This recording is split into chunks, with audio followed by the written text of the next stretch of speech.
France Mainville, tu es avocate et tu fais partie de la coalition pour aider les femmes.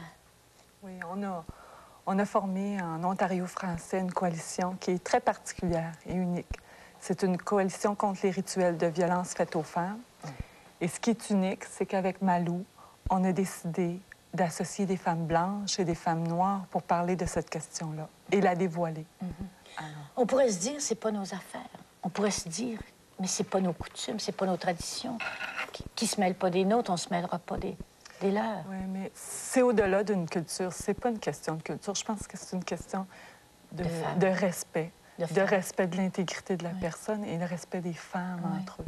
Et je suis concernée, même si on ne pratique pas ça dans ma culture, je suis concernée en tant que mère d'une petite fille, en tant que femme et en tant que personne vivant sur une planète comme être humain. Alors, je suis concernée et touchée. Et aussi, je pense que je me dois, quelque part, de supporter ces femmes-là dans ce qu'elles ont à vivre et dans la bataille qu'elles veulent mener, qui va devenir ma bataille, parce que, veux pas, quand on est concerné, hein, on prend à cœur les choses. C'est parce que les femmes, partout au monde, ont subi des sévices, et que si on s'en occupe pas, si on les aide pas, puis vous demandez de l'aide, on vous aide pas de force. Non, je crois que quand on a commencé en Ontario français, on a fait appel aux autres femmes. On leur a demandé de venir parce que la plupart sont des intervenantes sociales. Alors, pour pouvoir intervenir, il fallait ces femmes-là. Alors, elles sont venues. On a passé une journée incroyable. On a pris des décisions et elles ont embarqué. Et une des choses que j'ai découvertes aussi, c'est que les femmes qui ont subi ça ou les femmes qui viennent d'une autre culture ne connaissent pas non plus leurs droits par rapport à ça. Bon, c'est ça. Tu es avocate, c'est quoi les droits? Bien, concernant l'excision et l'infibulation, je pense qu'il n'y a pas de règle au Canada ou de loi ou un article quelque part du Code criminel ou ailleurs qui interdit cet acte-là. Mais ça ne veut pas dire qu'on permet ça. Le Code criminel interdit toute agression sexuelle. Ce sont des voies de fait qu'on fait, des voies de fait graves, menant des blessures, qui est une atteinte à la santé. Donc, le Code criminel s'applique partout au Canada à toutes les femmes vivant sur ce territoire-là. Qu'est-ce que ça veut dire? Ça veut dire qu'une tante qui va exciser au Québec ou en Ontario une petite fille, elle est passible de quoi? Elle est passible d'être poursuivie au criminel pour avoir commis cet acte-là. Est-ce que vous pensez que les femmes le savent? Non, les femmes ne le savent pas. Justement, c'est ça le travail que nous faisons au réseau, afin de leur faire savoir que la loi ici protège tous les enfants. Et nous vivons au Canada, donc cette loi protège aussi nos petites filles. Donc il faut dénoncer.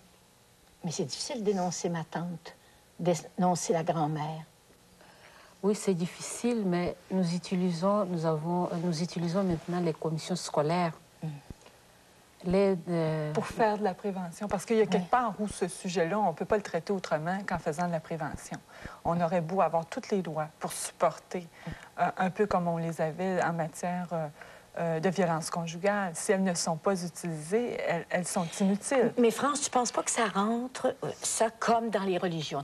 Quand tu as une religion, tu peux faire, bon, peut-être tous les excès que tu veux, mais tu es protégé, c'est une religion? Non, moi, je pense pas, parce que c'est pas une question d'ordre religieuse. Et quand on parle de cette question-là, on n'atteint pas à quelqu'un à sa religion. Je pense que Kelly et Malou ont très bien expliqué ça. C'est pas écrit nulle part. Il y a aussi une question. Est-ce que si dans une religion quelconque, on dit qu'on doit tuer quelqu'un parce qu'il a commis telle chose, est-ce qu'au Canada, on laisserait faire ça? Non, hein? Non. Parce que le Code criminel interdit le meurtre. Alors, au même titre, on interdit l'agression. Et que si on amène ça au niveau des enfants, bien, au Québec, il y a la loi de protection de la jeunesse. Et la loi de protection de la jeunesse est très claire. Nous devons signaler tout enfant qui subit des abus physiques et des abus sexuels. Et c'est pas peut signaler, c'est doit signaler.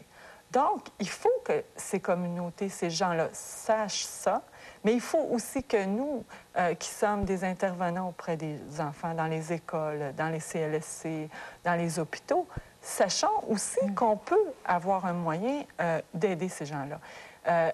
Et je pense que ça va aider. C'est pas une seule solution, là. Il faut qu'il y en ait plusieurs. Il faut qu'il y ait de l'éducation. Mais comment faire? On parle de tellement loin. Je pense, par exemple, à beaucoup d'enseignants qui regardent l'émission depuis longtemps, qui me le disent. Comment, quand dans une école, il y a une petite fille qui se plaint, peut-être parce qu'elle a des infections urinaires dues à l'excision ou l'infabulation, qu'est-ce qu'elle va faire, cette enseignante-là? Qu'est-ce qu'on peut faire pratiquement? Bien, premièrement, je pense qu'il faut se renseigner soi-même pour pouvoir être ouvert et être à l'écoute de ces jeunes-là.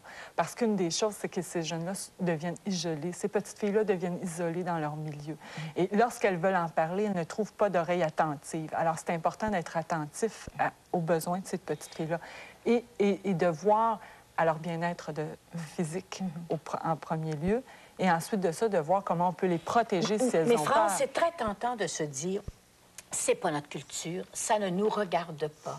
Je pense, il y a 30 ans, aux policiers qu'on envoyait, quand il y avait une chicane de ménage, tu téléphonais au policier pour dire, à côté de chez nous, il y a un homme qui va tuer sa femme. Le policier disait, il y a 30 ans, il disait, ça ne me regarde pas, madame, c'est des troubles de ménage, on n'entre pas là-dedans. Mais maintenant, le policier rentre et les sépare, parce qu'il y a eu trop de femmes qui sont mortes. Alors, il s'en est là, peut-être. On doit se mêler des affaires des autres.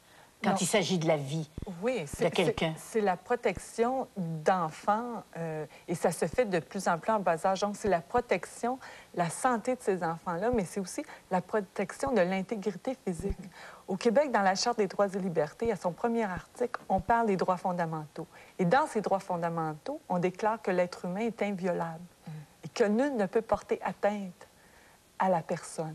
À son corps. À son corps. Alors, je me dis, si, dans la Charte, on a décidé, comme Société québécoise, que c'était notre premier article, bien, je trouve que c'est complètement... On passe complètement à côté de la traque si on ne prend pas ces phénomènes-là et on n'en parle pas au niveau de l'intégrité de la personne humaine. Et si on n'est pas capable, en tant que société québécoise, de s'occuper, de défendre cette intégrité-là, de gens qui viennent chez nous chercher refuge aussi, il faut s'en occuper. Mais où ça se complique, Malu, c'est que les femmes elles-mêmes ayant été conditionnées à faire l'excision et qu'elles-mêmes l'ont reçue, c'est difficile elles-mêmes de refuser ça. Non, je crois que de plus en plus, il y a des mères qui dénoncent ça, qui viennent nous voir, qui demandent de l'aide. Surtout si les petites filles ont été déjà excisées, et que ces filles ont des infections.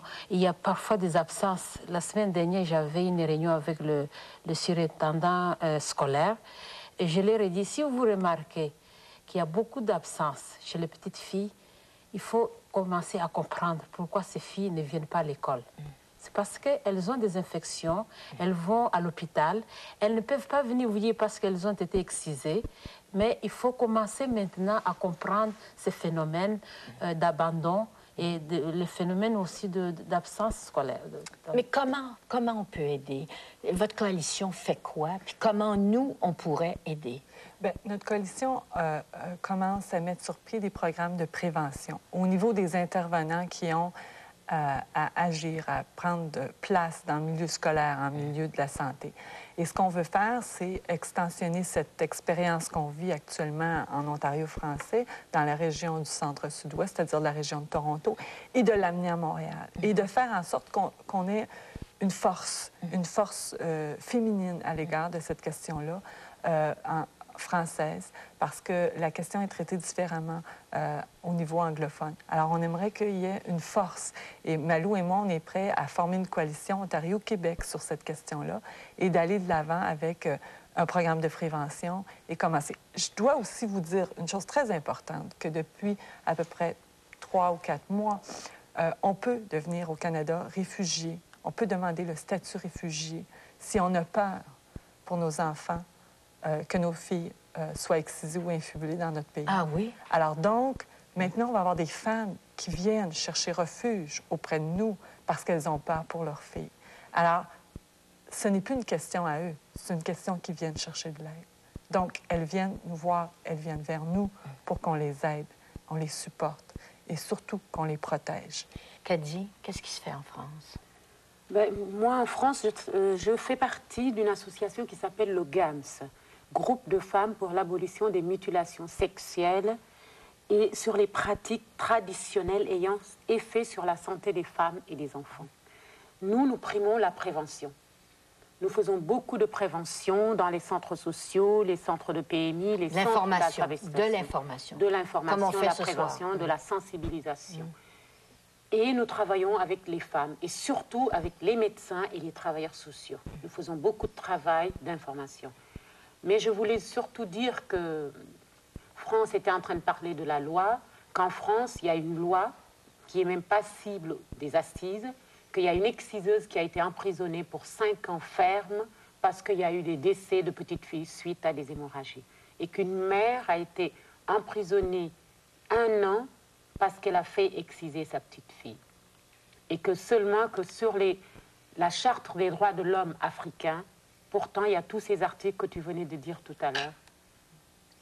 Donc, c'est donc très important. Puis j'ai lu ton dépliant. C'est écrit « Laissez-nous préserver notre féminité telle que Dieu l'a créée. Ne nous portez pas préjudice physiquement, psychologiquement, ni socialement. » Alors, il y aura une coalition, Toronto, Montréal, France. J'espère. C'est très important. J'espère. C'est ce qu'on a envie de faire après cette rencontre et nous allons y travailler. Moi, je vais aller rencontrer le docteur Fortin, qui est un gynécologue et qui voit au Québec des cas d'infibulation et d'excision.